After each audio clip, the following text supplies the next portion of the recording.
Hello students, today we will discuss chapter 5 playing with number exercise 5.2. 5.2 first question is a multiple of 11 IB. आपको 11 के multiples देखने हैं. कौन कौन से होते हैं 11 के multiples? 22, 33, 44, 55, 66, 77, 88, 99. But even, not odd. कि नॉट ऑड बट इवन, यानी इवन इसमें मल्टीपल्स कौन कौन से हैं? ये तो थे मल्टीपल्स ऑफ 11. ठीक है. अब उसने कहा इवन मल्टीपल्स, तो इवन मल्टीपल्स कौन कौन से हैं? इवन मल्टीपल्स एक तो देखो हो गया 22 हो गया आपके पास, एक हो गया 44, एक हो गया 66 और एक हो गया 88. ठीक है. You see my digits a pair, मतलब एक पेयर लेना है, वो हम ऑलरेडी ले रहे हैं. When multiple together make a cube and a square out of me, यानी इन मल्टीपल्स में से आपको एक ऐसा नंबर लेना है जिसका अगर हम मल्टीपल करें, एक ऐसा नंबर लेना है जो 2 डिजिट में होगा. 2 ही डिजिट में है सारे नंबर, जिसका अगर हम मल्टीप्लाई करें तो वो मल्टीप्लाई करके किसी नंबर का क्यूब बनता है और किसी नंबर का स्क्वायर बनता है. ऐसा नंबर हमें देखना है. तो वो नंबर क्या होगा? देखो वो नंबर होगा 88. कैसे? तो नंबर क्या होगा? Number equal to 88. ठीक है. कैसे? अगर हम 88 में इन दोनों डिजिट का मल्टीप्लाई करेंगे तो क्या आएगा आपके पास? 64. ये नंबर 88 है और इस नंबर में हम दोनों डिजिट का मल्टीप्लाई करते हैं 64. अब ये नंबर ऐसा नंबर है जो किसी नंबर का स्क्वायर बनाता है और किसी नंबर का क्यूब. तो वो नंबर क्या होगा? 64 किस नंबर के स्क्वायर में आता है? 8 नंबर के स्क्वायर में. 8 इंटू 8 64. और किस नंबर के क्यूब में आता है? 4 के क्यूब में आता है. 4 इंटू 4 इंटू 4 क्या होता है? 64. तो ये नंबर हो गया. यानी इस क्वेश्चन में जो भी बात थी वो हमने यहाँ कंप्लीट कर दी. बट आपका आंसर क्या है? आंसर है आपका 88. करेक्ट आंसर 88 है. कि यानी 11 का मल्टीपल क्या होगा? 88 होगा. दोनों डिजिट का मल्टीप्लाई करते हैं तो 64 आता है, वो भी यहाँ हमने बता दिया. व्हेन मल्टीपल टुगेदर, मल्टीप्लाई कर दिया. Make a cube and a square out of me, यानी इस नंबर को किसी नंबर के स्क्वायर से भी आप कैलकुलेट, मतलब मेरा कहने का मतलब ये है कि ये 64 है. अब आपके पास कोई एक ऐसा नंबर है जिसका स्क्वायर भी 64 है एंड किसी का नंबर का क्यूब भी 64 है, वो नंबर बताओ. वो नंबर भी हमने बता दिया. ठीक है. तो ये हो गया आपका इसका सॉल्यूशन यानी आंसर. क्लियर हो गया? आप एक बार और इसको रीड करना तो समझ में आ जाएगा. Next question B part. I am really 2 numbers. That's true. I and divided by 4 and 3. आपको कोई एक ऐसा नंबर देखना है जो 4 से भी डिविजिबल है और 3 से भी डिविजिबल है. Okay. These digit of mine in both add to 9. लेकिन उस डिजिट का सम 9 होना चाहिए. ओके. वो डिजिट आपको बतानी है. We glad that there's just one of these. Get the answer and say cheese. तो वो नंबर क्या होगा आपके पास? वो नंबर हमें देखकर बताने हैं. तो देखो वो नंबर क्या हो सकते हैं? 36 एंड 72. वो दोनों नंबर 36 एंड 72 है. आप इसको 4 से डिवाइड करो, 9 आएगा. और अगर 4 का डिवाइड 72 में करोगे तब भी 4 1 जा 4, 4 6 जा 32, सॉरी 4 8 जा 32. ओके. 3 से डिवाइड करोगे 12, 3 1 जा 3, 4, 40, 3 2 जा 6, 3 4 जा 12, 24. यानी ये दोनों नंबर 3 और 4 से डिविजिबल हैं. नेक्स्ट उसने कहा है कि इन दोनों नंबर का जो एडिशन है वो 9 होना चाहिए. 3 और 6 का एडिशन करो, क्या आएगा? 9. 7 और 2 का ऐड करो, क्या नंबर आएगा? 9. तो आपके पास ये नंबर मिल गए. अब हमें इसको नोट कैसे करना है वो देखिए. वो आप लिख सकते हो लैंग्वेज को, the 2 digit numbers, the 2 digit numbers,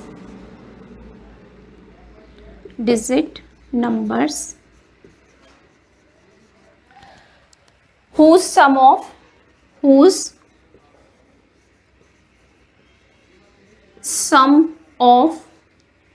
digits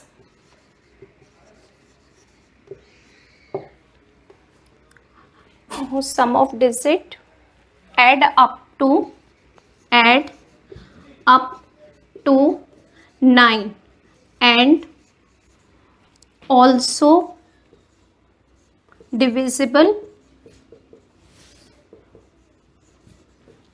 by 3 and 4 both is 36 and 72। आप लिख सकते हो इस लैंग्वेज को, the 2 digit numbers whose sum of digits add up to 9, यानी इन दोनों नंबर का ऐड हो गया 9, also divisible by 3 and 4 both is 36 and 72। इसका सिर्फ इतना ही आंसर है। ये मैंने आपको कैलकुलेट करके बताया था थोड़ा सा, बट आपको लिखना ये है अपनी कॉपी में। ओके,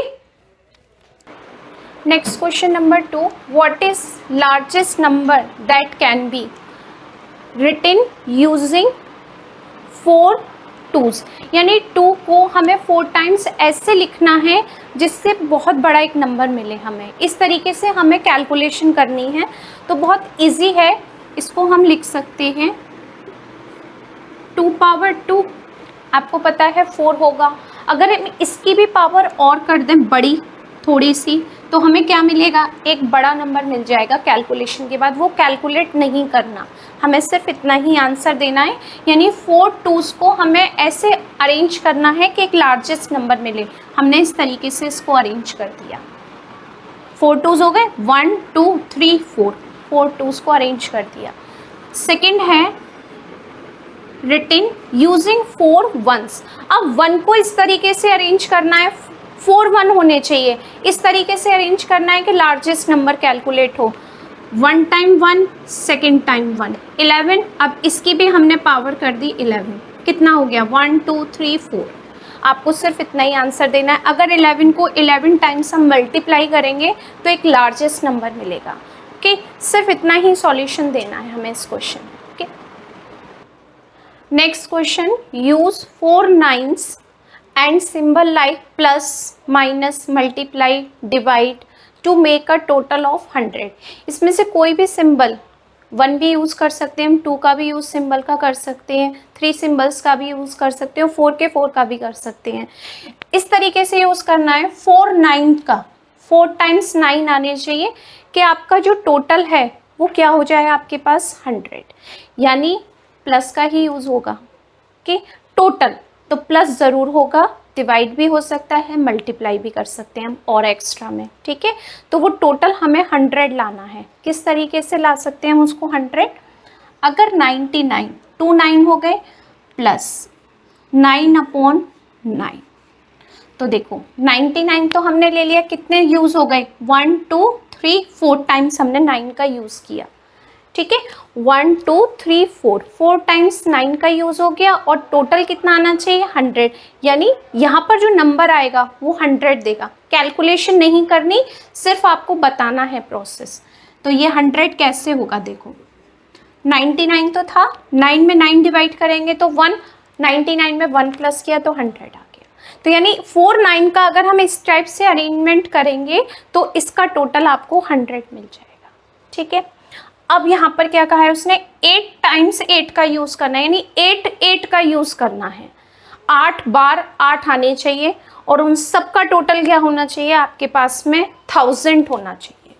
कैसे पॉसिबल है, 1 टाइम 2 टाइम 3 टाइम, 3 8 हो गए प्लस 88, 1 2 3 4 5, कितने 8 बचे 3। अगर मैं इसको सेपरेट सेपरेट ऐड करती हूँ तो क्या आएगा आपके पास 1000 आ जाएगा।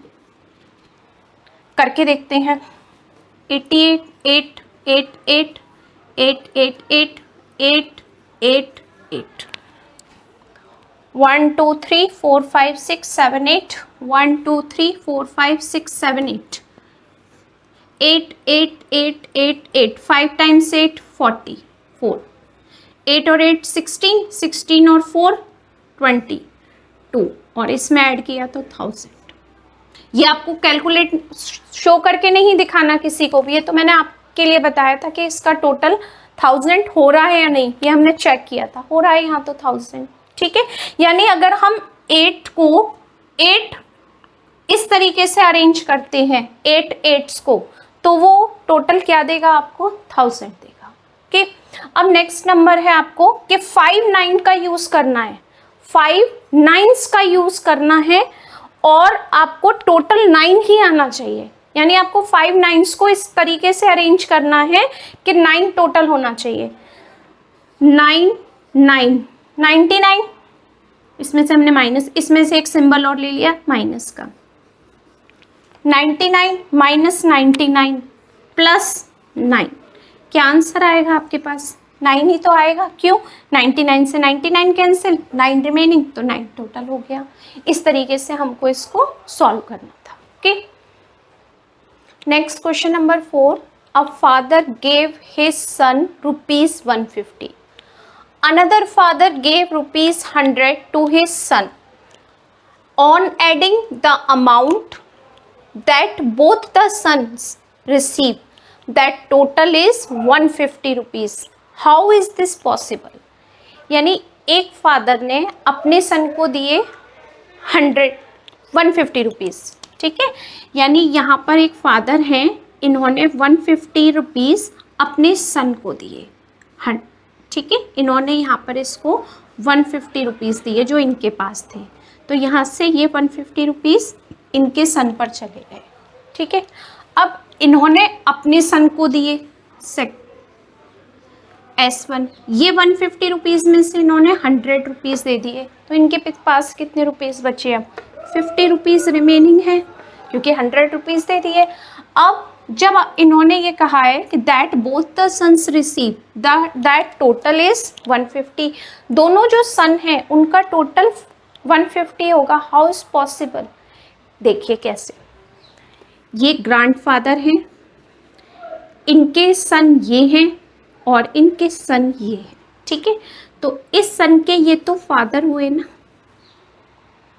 इस सन के ये फादर हुए, तो दोनों सन ही तो हुए, दोनों सन्स हुए ना। यानी आपके दादाजी ने आपके फादर को पैसे दिए, पापा को 150 रुपीज़, आपके पापा ने आपको दिए 100 रुपीज़, तो दो सन कौन कौन से हो गए? दादाजी के तो आपके फादर जो थे वो सन हुए और आप उनके सन हुए, तो दोनों सन के 150 रुपीज़ हुए, क्योंकि उन्होंने 150 रुपीज़ दादाजी ने अपने बेटे को दिए 150 रुपीज़ और इन्होंने अपने बेटे को दिए 100 रुपीज़, तो इनके पास क्या अमाउंट बचा? 50 और 100 को जब दोनों सन के रुपए को आप प्लस करोगे तो 150 टोटल आएगा। पॉसिबल इसलिए है। ठीक है, तो आप आंसर क्या लिखोगे? Because the son have only one father, क्योंकि ये वाले जो सन था ये एक फादर भी है, ये अपने फादर का सन है और ये आपके फादर हैं, तो दो सन हो गए ना। यानी दादाजी के बेटे तो ये हैं और आप अपने फादर के लिए हो बेटे, तो इसलिए दो सन हो गए।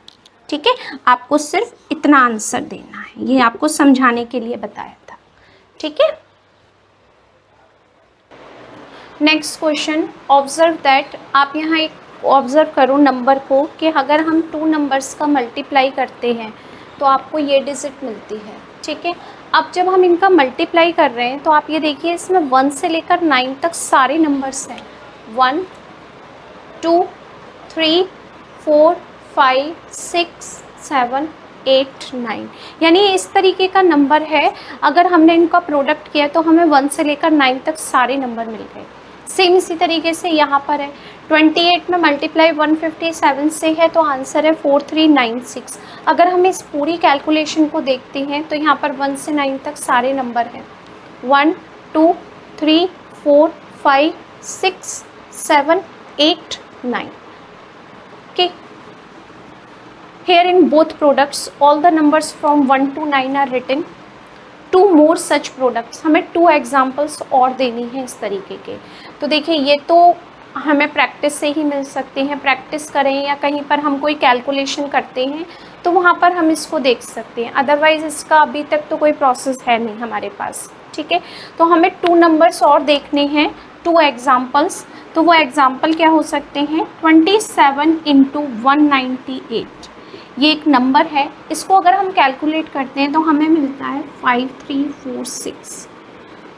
क्या नंबर आएंगे यहाँ पर? 1 2 3 4 5 6 7 8 9. एक एग्जाम्पल ये हो गया. एक एग्जाम्पल हम और ले सकते हैं 18 × 297. इसका आंसर भी यही आएगा 5346. कैलकुलेशन यही है, डिजिट चेंज की है मैंने. 1 2 3 4 5 6 7 8 9. कि इस तरीके से हमने कैलकुलेशन की कि 1 से 9 तक हमें सारे नंबर्स मिल गए. कि ये ज़रूरी नहीं है कि हमें यही आंसर्स देने हैं. आपके पास अगर और भी नंबर्स हैं और उसकी कैलकुलेशन में 1 से 9 तक नंबर्स आ रहे हैं तो आप नोट कर सकते हैं. और ये भी ज़रूरी नहीं है कि आपके पास यहाँ 2 यहाँ 3 हो. ये भी पर प्रोसेस उसने यही कहा है तो आप कर सकते हैं ये कि पहला 2 डिजिट का, फिर 3 डिजिट का, उसके बाद ये कैलकुलेशन. तो 1 से 9 तक सारे नंबर आपके पास आ जाएंगे. Okay, next question 6. 4 numbers whose sum is 45. वो 4 नंबर्स फाइंड करने हैं हमें जिनका सम 45 होगा. If first number is 8. बस उसने कहा है फर्स्ट नंबर 8 है एंड फर्स्ट नंबर कैलकुलेशन किस तरीके से करनी है. फर्स्ट नंबर में 2 प्लस करना है. वो किसके इक्वल होगा? अगर सेकंड नंबर में से 2 माइनस हो जाएगा, ये दोनों इक्वल होंगे. उसके बाद जो कैलकुलेशन होगी थर्ड नंबर मल्टीप्लाई बाई 2, ये भी इसके इक्वल होगा. Fourth number divide by 2. तो आपको वो नंबर यहाँ पर लिखने हैं कि अगर हम प्लस करें, माइनस करें, मल्टीप्लाई करें, डिवाइड करें, सब आपस में एक दूसरे के इक्वल होना चाहिए. इस तरीके का वो नंबर होगा. ठीक है, तो फर्स्ट नंबर उसने पहले ही दे दिया कि फर्स्ट नंबर 8 है. 8 + 2 क्या होगा? 10. 10 में से 2 माइनस किया 8, और 8 × 2 क्या होगा? Sorry 1 minute. फर्स्ट नंबर है 8, सॉरी. ठीक है, 8 + 2 कितना हो गया? इसकी कैलकुलेशन क्या हो गई? 10. यहाँ पर भी 10 ही आना चाहिए. क्यों? इसकी कैलकुलेशन ऐसी होगी कि 10 हो जाए. तो अगर यहाँ पर हम 12 रखते हैं, 12 में से 2 माइनस किया तो क्या आएगा आपके पास? 10. यहाँ पर अगर मैं थर्ड नंबर पे 5 नोट करती हूँ, 5 × 2 क्या होगा आपके पास में? 10. और अगर यहाँ पर 24th नंबर पर रखते हैं तो 2 से 10 20 में डिवाइड करोगे तो क्या आएगा? 10. देखो सबकी कैलकुलेशन मिल गई आपको इक्वल. ठीक है, अब उसने कहा है कि find 4 numbers whose sum is 45. आपने 4 नंबर्स फाइंड कर लिए. अब ये देखना है क्या इनका सम 45 है. ये आपको किसी को कुछ भी नोट नहीं करना है यहाँ पर, ये सिर्फ आपको एक्सप्लेन करने के लिए बताया था मैंने. ठीक है, सम चेक करते हैं क्या इनका सम 45 आ रहा है. देखते हैं. पहला नंबर है 8, सेकंड नंबर है 12, थर्ड नंबर है 5, फोर्थ नंबर है 20. क्या ये 45 है? 25 + 20 40. यानी 4 नंबर्स क्या हैं हमारे? हम लिखते हैं यहाँ पर 4 नंबर्स आर 8, 12, 5 और ये 20. ओके, तो ये 4 नंबर्स हो गए. ये हो गया आंसर. ओके.